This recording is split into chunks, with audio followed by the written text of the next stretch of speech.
Ain't it grand how ScarJo can come out at the beginning of the week decrying the male gaze now that she's post 40 and say that, oh, it's so refreshing that now I can start playing some characters that, don't require me to shake my only redeemable assets. But now you can take a look at Central American Paul Rudd and Jurassic World Rebirth star Manuel Garcia Ruffalo on his character's sexy shorts. Yeah, it's interesting how you can go ahead and objectify men, but when it comes to women, no, you need to remove any sense of femininity or sexuality, and no, that can only be reserved for guys now because Hollywood is creatively and totally bankrupt. But we've got our answer. We've got our answer to the great Jurassic World problem, okay? An answer, a solution, final one in this case. And we've got day one numbers, and it's not that impressive if we're going to keep it a buck. $30 million on its opening Wednesday, which is interesting. They just arbitrarily decided that, we're going to have a 5-day opening weekend. And, well, $30 million. $30 million on a Friday. On a Wednesday. I don't know where that ranks all time, and don't exactly know for sure the comparison pool for any other similar release coming out midweek like that. But comparing it against other Jurassic World movies, we've been down this path before, and Jurassic World Rebirth, it's going to be the one that breaks the camel's back, okay? This is, in fact, the straw that broke said camel's back. That, you take a look at those Jurassic World movies. All of them are slop. All of them are terrible. And none of them are memorable at all whatsoever. Hell, even the first one, the big reboot, it was all... I think it started that trend of emotional reimaginings of theme songs just, being played at a high key on a piano. Din, din, din, din. At just a slower pitch. At a slower speed. Higher pitch, slower speed. And instead of trying to tell a proper story, they're just like, hey, remember Jurassic Park? It's like, yeah, we do, and we can just go ahead and watch it anytime that we want. But no, you can come and see it because now we just have Bigosaurus Rex. Yay, it's so great. And this time around, now you have the Bellosaurus Rex. I forget who called it that. I think it was Critical Drink Crew who said that, and it's like, that's the funniest stuff I've heard in a minute. But spoiler alert, he only turns up in the last 10 minutes of the show, and he ends up eating the bad guy. Oh my god. But all of the reviews are in, and it's dire, man. Absolutely dire, and you can kind of see it from right here. Okay, so Jurassic World goes extinct with an $80 million opening. That's a projection for the 3-day, and the 5-day doesn't really look that much better. And then in comparison with the rest of it, well, we'll get into it. And a B cinema score. Ooh, that's trash. Okay, because the last time we seen a film that had a B cinema score, it actually wasn't that long ago. It's 28 years later. How many people are still talking about that? But anyways, lining right up with estimates, Jurassic World Rebirth is on track for a franchise low opening, as its 3-day is currently only $80 million. That's not good. Okay, but its 3-day is, of course, Wednesday, Thursday, Friday. So perhaps the weekend will be a little bit better to it. Well, we got the 5-day numbers, and not really, and especially, with a trash word of mouth.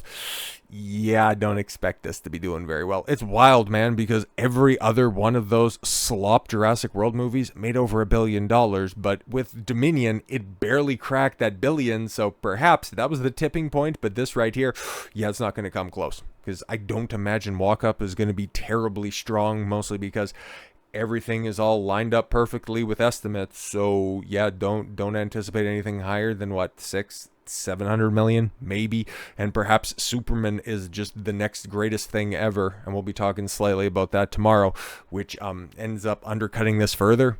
I don't know, man. The cinema score also becomes known, and it's not good with a B, which is usually a score associated with low budget horror movies. It's also the second lowest cinema score for the entire franchise. Only Jurassic Park 3, the thing that pretty much killed any momentum on the Jurassic movies. Because remember, there was a big gap between, when did 3 come out? Early 2000s? 2001 or something like that. I can't remember. This franchise was dormant for a decade and change after Jurassic Park 3. What's going to happen here? Because wasn't there like a planned trilogy? There's talk of Gareth Edwards coming back with ScarJo to just really flesh out her non-existent character, who's simultaneously a badass mercenary, but then she also has a heart of gold. And no, it's not the tropey interpretation of that. She's two distinct characters, and whatever the plot demands of her, that's what she's going to be in a whatever scene. It doesn't sound good.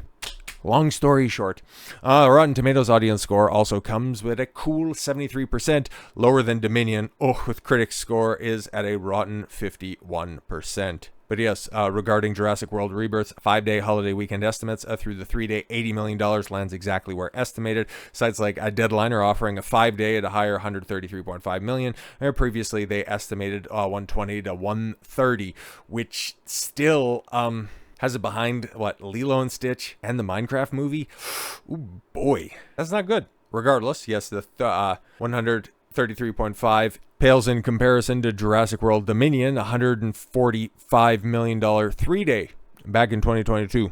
Okay, Fallen Kingdom in 2018 opened to 148 million over 3-day. Yeah, in today's dollars is 189 million. And Jurassic World in 2015. I remember there was a lot of hype for that movie because, well, actually, I can still remember one of the trailer shots. The big, what is it, the Mosasaurus or something popping out of the big pond there. I know I have it because I got the 5 or 6 movie collection on Blu-ray or some shit like that. I'm sure Amazon was probably having a sale on it at the time. Yeah, it's been a while. I know that I've seen the first 3, but it's been a long time. But yeah, there was a lot of hype for World, and it came out $208 million 3 days, and yeah, today's dollars is at $283 million, which is wild, man, because maybe Superman will hit that $208 million opening weekend, maybe Avatar will, but that's going to be about it. And that's wild, man. You can't even get back to something from 10 years ago. Hollywood is in a free fall. Jurassic World Rebirth's budget is also reported to be a mammoth $225 million, which means Rebirth will require somewhere in the realm of $675 million to break even. Spoilers, probably not going to happen. Oh yeah, and by the way, it doesn't have the benefit of the additional money from IMAX screenings because a movie that people are actually enjoying in F1 gets to keep them. But yeah, it didn't even do that well last week. So yeah, you're going to have half empty, or perhaps like a word of mouth out there will just help F1 because, yeah, it's a bomb, but that doesn't mean it's a bad movie. Just sometimes, good movies just can't make money back, especially when they have such ballooned budgets like F1 does. I think it's $275 million or like $300 million for that. It was always going to be impossible to hit those lofty heights. But that's a different case, okay? And going back and talking about Jurassic World Rebirth, it's a stupid movie with bad characters and an incredibly paint-by-numbers plot that really doesn't need to exist. That's what I've heard, and frankly, that's what all the reviewers are saying, so I'm inclined to agree. I'm not going to try to tell you not to spend your time on it this weekend, just also know that it's like 2.5 hours long, and if you would rather tweeze your pubic hair with rusty scissors, be my guest. I'm just saying that there's probably equivalent ways of spending 150 minutes that would be less painful than attempting to make 40-year-old Scarlett Johansson seem like an intimidating physical presence. But we have a former Amazon executive, okay, one of the good guys, somebody who got pushed out because he told an off-color joke at a party. I wish I was exaggerating, but that's exactly what happened here. So don't let it color you by saying, oh, well, just look at what Amazon is putting out. Oh, okay, cool, look, he knows anything better. No, this is somebody who's quite competent at his job, and he's appropriately calling out what everybody can obviously see. Amazon Studios founder admits modern movies are actually worse. Well, it's undeniable at this point in time, right?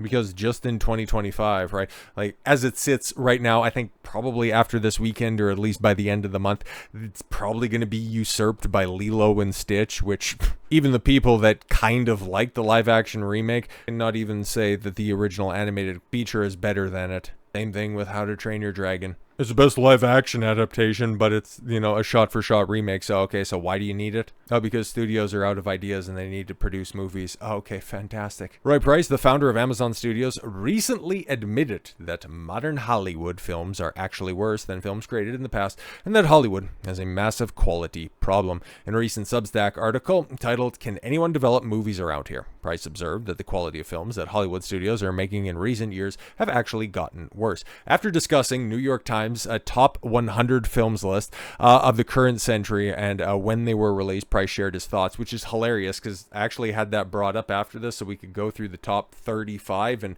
holy fuck, is this a dumb shit list, okay? Because this is the 35 best movies of the 21st century, according to 200,000 respondees, okay? People that, read the New York Times. So you take this with a bucket of salt, because this list fucking sucks dick, okay?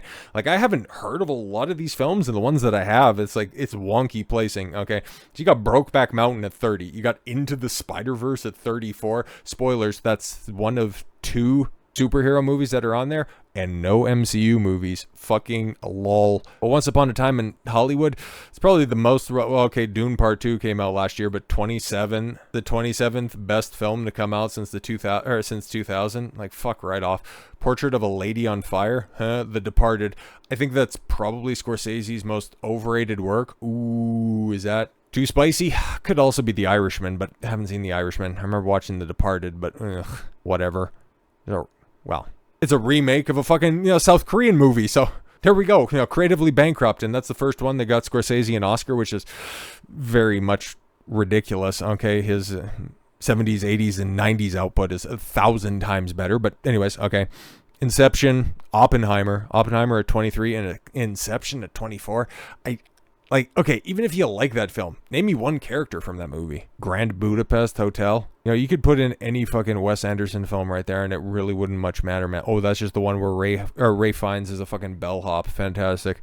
Might as well just put I Heart Huckabees. What's the fucking difference? Arrival, overrated. Yeah, Children of Men. Again, I see people suck that film's dick all the time. And I like me some Clive Owen, but fuck right off. Moonlight. Oh yeah, the gay black movie. Fantastic. Get Out. Oh, gag me, dude. That shit is so fucking lame. Just more Jordan Peele. Hey guys, do you know white people are bad? Good stuff. Can you tell a different fucking story? And no, this doesn't get me tight or anything like this, but 15 and 14, you have Return of the King and then Fellowship.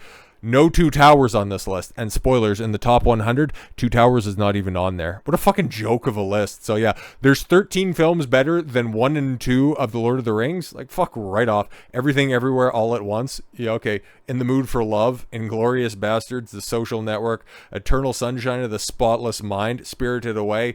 This is about the first one that probably deserves to be on there. And then Mad Max Fury Road, fucking wheeze. And then the only other superhero film, The Dark Knight. Like, I like The Dark Knight. Where's Spider-Man 2? Where's Iron Man? Where's the first Avengers movie? But The Dark Knight, like, somebody who's watched that film quite a bit, everything after the second act low point is kind of a bungled mess, okay? The whole sonar supercomputer shit and the takedown of the Joker. I actually fell asleep in the theater at the time when that first came out. I might have actually, I can't remember specifically if I went to the midnight release of that, because that was big hype, because, Batman Begins, which also should be on this list at some point in time. So I think it's quite good, but it's also like Batman Begins also is like its third act kind of sucks, but same with The Dark Knight, like Act 3, especially the resolution with the Joker, because the stuff with Two-Face afterwards is pretty good, okay? It's definitely a good setup for a film that ultimately fucking fumbles it harder than any other Part 3, especially of this quality. But yeah, Interstellar, fucking lol. Yeah, and There Will Be Blood, one of the most pretentious movies I have ever seen, okay? And then, yeah, No Country for Old Men, but Parasite is apparently the best film to come out since 2000. Go fuck yourself. But honestly, okay, like, how many of those films, 2 obvious exceptions notwithstanding, would actually be in your personal top 10s? Okay, like, Gladiator's the only other one that's up there for me, but I know a lot of people have a lot of fondness for, I don't know, like Mulholland Drive, No Country for Old Men. I don't think I've actually ever watched that. Inglourious Bastards, yeah, Whiplash, and actually that's about it. But yeah, honestly, modern films, yeah, like especially over the last 10 plus years, 10 to 15 years, because 15 years back would put us in the summer of 2010. And honestly, yeah, we haven't really got any all-time hits to come out, okay? But going back to Price's comments, my suggestion is, and no one is allowed to say this, so it's good that we can chat here, is that movies are actually worse. It's not even the movies either. He pointed to television series and noted the number of television series receiving an 8 or above on IMDb significantly declined beginning in 2020. Yeah? Okay. Because I haven't watched as many TV series as has been put out, mostly because there's literally not enough time in the day. But even still, like, there's people that really like Mobland, Taylor Sheridan's entire suite of TV series. Of the prominent ones that have come out in recent years, like, after going through and watching Game of Thrones, 2 seasons does not make like a fantastic series. I hate to break it to everybody, and The Sopranos continues to ruthlessly curb check this shit fucking time and time again. But what, like Breaking Bad? What else? There are no all-timer series that are coming out to correspond with all-timer movies coming out in the past 10 to 15 years. It's fucking wild. Price then reiterated his opinion that Hollywood has a quality problem. To me, it looks like there are multiple factors, but something is happening around quality. Something bad picture, not related. As for what the root cause of this is, Price opined that people making the movies and TV shows aren't just talented and good. It's as if after Rembrandt died, the market decided that his style of painting makes other painters feel bad, and we have to set a lower bar. Yeah, it's not a bad analogy, okay? Instead of being inspired by the greats, there's people that just want to take glory in being victimized. Like they just want to say, oh, it's the best that I can do. Okay, I'm sorry I'm not as good as this other person. It's like, well, you could have fucking tried, okay? It's like whoever wrote, okay? It's like if Gareth Edwards say, oh, I'm sorry this isn't your favorite Jurassic movie, okay? I'm sorry I'm not as talented as Steven Spielberg. I did my best. It's not going to hold any water. But it's excuses that'll be, afforded by a lot of the sycophants for Ironheart, for a lot of the Marvel fare. Oh, it's a minority writer. Oh, if you criticize them, you're an hysterophobe of some former fashion. They have built-in excuses for their lack of talent. Specifically, he shares that modern Hollywood creatives are not creating strong characters. Yes, oh my god, that is so fucking obvious. And one of the most recent examples is something I talked about earlier today and will continue to do as much. Final Fantasy VII Rebirth. Okay, like it's expounding upon, mostly because it has all of those creators that, created those characters back in 1997, have done wonderful things in fleshing out every single one of them. I cannot sing the character work praises enough for that. Well, I guess it's eventually going to be a trilogy, but the 2 parts of the trilogy so far, it's all amazing, especially what they've done. I was going to say especially with Tifa, but then I also think about what they've done with Barrett, and then also with, Red, taking Cloud for granted at this point in time. But yeah, all of it's great. Even Yuffie's great. Like they made Yuffie and Kate Sith like really awesome characters. And then they compare and contrast that with what the fuck they've done with Final Fantasy 16, and what am I about to 25 hours into my playthrough, and I don't know a fucking thing about Clive. He's just a hero protagonist, man, that just chills out, and he's like, oh, okay, cool. I'm just gonna hang out off to the side while somewhat interesting stuff is apparently happening. And then, yeah, they'll just, pan the camera over to me, and I'll just go and do next quest. I'll walk through a couple more doors, and then just watch a few more cutscenes. Fucking pathetic game. Anyways, yeah, when characters have no personal context and everything is generic, it just can't get started. It is essential to create characters that are real, who have context. Oh no, because you don't need subtext or context or anything like that when you can just have big long exposition scenes. Fucking god. They have to live in a specific place on a specific block. They need to be as real as people we want to understand why they are the way they are, and they need to be surprised and delighted by what happens. So they have to talk in specifics. That's how life is. It has long been a complaint of many genre fans, especially around Disney's big tentpole films, such as the Marvel Cinematic Universe, Star Wars, and Indiana Jones. Oh god, we got some news on one of those. Well, actually, we got news on all of those franchises, and let's just say stay tuned for tomorrow. Viewers, yes, and even actor Mark Hamill lampooned Lucasfilm for its depiction of Luke Skywalker. Oh, really? He said in an interview with IGN that there's just such a huge gap between Return of the Jedi and Force Awakens. I had to really contemplate that. And I say, hey, how do I go from being the most optimistic, positive character to this cranky, suicidal man who just wants people to get off his island?